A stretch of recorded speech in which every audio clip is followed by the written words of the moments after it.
증인의 진술과 홍장원의 진술에 대해서 이제 경지사회에 대해서 의견 대립이 첨예한데 증인이 홍장원에 대해서 교체를 건의한 이유가 공식적인 기록에 남아 있는 거 한 가지는 말씀드릴 수 있을 것 같습니다. 그 정보위원회에서 지난 정부 그 국정원에 계셨던 어느 야당 의원께서 홍장원 차장을 지목하면서 그 차장이 내가 국정원에 있을 때 유력한 사람을 통해서 7차례 나한테 인사청탁을 하지 않았느냐라고 말을 했습니다.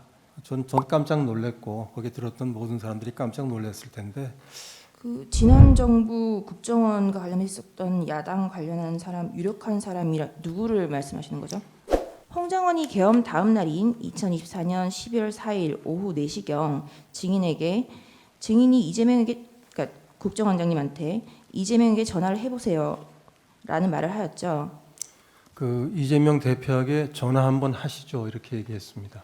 구체적으로 다른 어디가 없었나요? 앞에 상황이 그 지금 상황으로 봤을 때 그 정도 말은 붙었었던 것 같습니다. 그에 대해서 증인이 뭐라고 대답을 하였나요?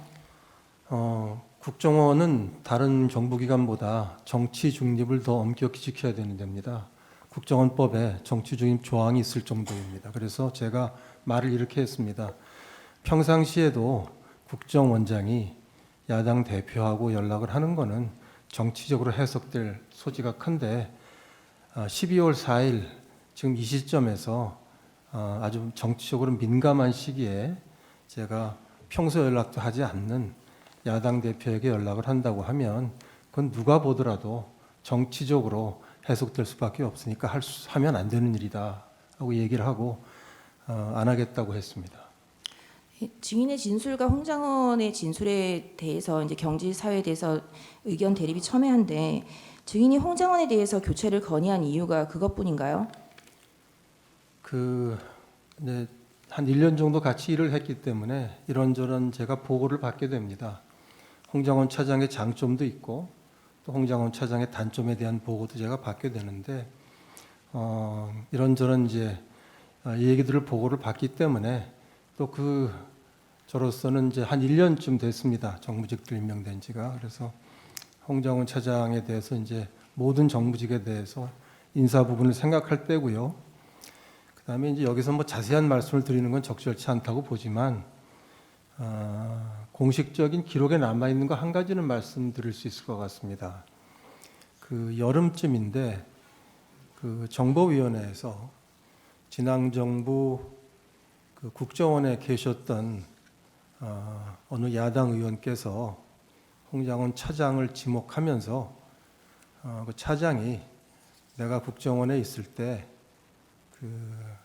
유력한 사람을 통해서 7차례 나한테 인사청탁을 하지 않았느냐라고 말을 했습니다.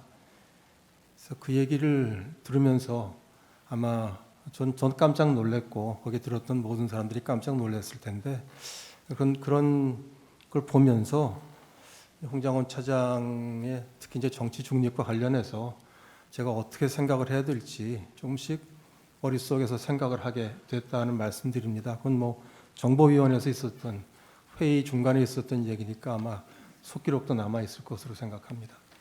그 여름쯤이라고 하셨는데 몇 년도 여름을 말씀하시는 건가요? 작년 여름 한 8, 9월 달 정도 아닌가 싶습니다. 그 지난 정부 국정원과 관련했었던 야당 관련한 사람 유력한 사람이라 누구를 말씀하시는 거죠? 그러니까 지난 정부 때 국정원에 재직한 바가 있는 야당 의원이신데 제가 이름까지 말씀드리는 게 맞는지 모르겠습니다. 박선원 아니면 박지원 이 정도가 제가 지금 생각할 수 있는 이름인데 맞나요? 네. 둘 중에 누구신가요? 속기록이 남아 있으니까 제가 말씀 안 드려도 될 것 같습니다. 증인의 말씀은 그러면 홍장원 1차장이 박지원이나 박선원에게 인사청탁을 7차례나 했다라는 취지신가요?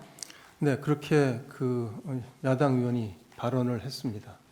그러면 그 사실에 대해서 정보위원회에서 발언이 있고 나서 국정원 내부에서 그러면 그 7차례 인사청탁이 어떤 건인지 누구인지에 대해서 조사를 하신 바가 있나요? 조사를 하지는 못했습니다. 왜요? 지난 정부 때 있었던 일인데 이제 정부가 바뀌게 되면 국정원에서 과거 정부에 있었던 일을 다 기록으로 남겨놓지 않기 때문에 사실은 조사하기가 좀 어렵습니다. 네. 홍 장관은 이재명 대표와의 통화 건의에 대해서 북한이 남쪽에 도발을 일으킬 만한 상황이 아니라는 것을 국민 절반이 지지하는 야당에도 알릴 필요가 있다라고 정무적으로 판단한 것이다라고 주장을 하는데 증인의 생각은 어떤가요? 그렇죠. 12월 4일, 그러니까 비상계엄 다음 날인데 12월 4일 오후 늦게 저한테 와서 얘기할 때는 그런 얘기가 없었습니다.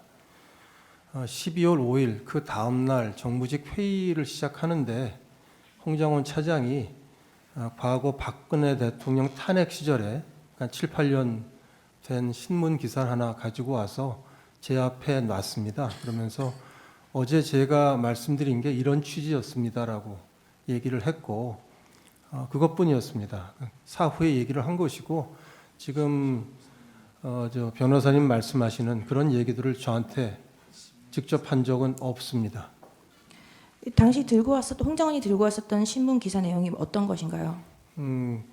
그 박근혜 대통령 탄핵 국면에서 여야 간의 외교 안보가 중요하다, 여야 간의 소통이 필요하다, 이런 취지였던 것으로 기억합니다. 지금 이제 12월 3일부터 12월 6일 그 이후까지 타임라인의 그 뭐랄까 시간적인 부분에 대해서 되게 첨예한데 이런 대화가 있었던 정무직 회의가 대략 몇 시쯤 있었나요?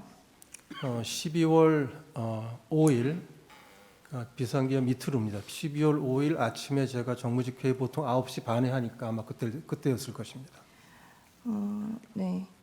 근데 이런 판단은 뭐 박근혜 정부 때 기사를 들고 와서 뭐 하는 거였는데 지금 현재 뭐 핸드폰에 일반인들의 핸드폰에도 대남 오물풍성 관련해서 경고가 알람이 수차례 뜨고 있는 현 상황과 맞는 판단이라고 생각하셨나요? 그렇지는 않습니다. 국정원장이 야당 대표에게 전화를 한다는 그 자체가 제가 보기엔 누가 보더라도 정치적인 행위이고 특히 12월 4일 같은 경우에는 비상계엄 이후에 야당에서 이미 탄핵안을 발의하겠다고 발표를 하고 대통령 파면을 거론하고 있는 그런 시기니까 평상시보다도 정치로 훨씬 더 민감한 시기다. 이런 시기에 국정원장이 야당 대표랑 갑자기 전화를 한다고 하는 것은 아주 부적절한 일이라고 생각했습니다.